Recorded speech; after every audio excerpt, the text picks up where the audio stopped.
सोमनाथाय नमः। ॐ मल्लिकार्जुनाय नमः। ॐ महाकालेश्वराय नमः। ॐ ओंकारेश्वराय नमः। ॐ वैद्यनाथाय नमः। ॐ भीमशंकराय नमः।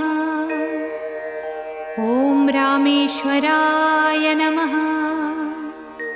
ॐ नागेश्वराय नमः।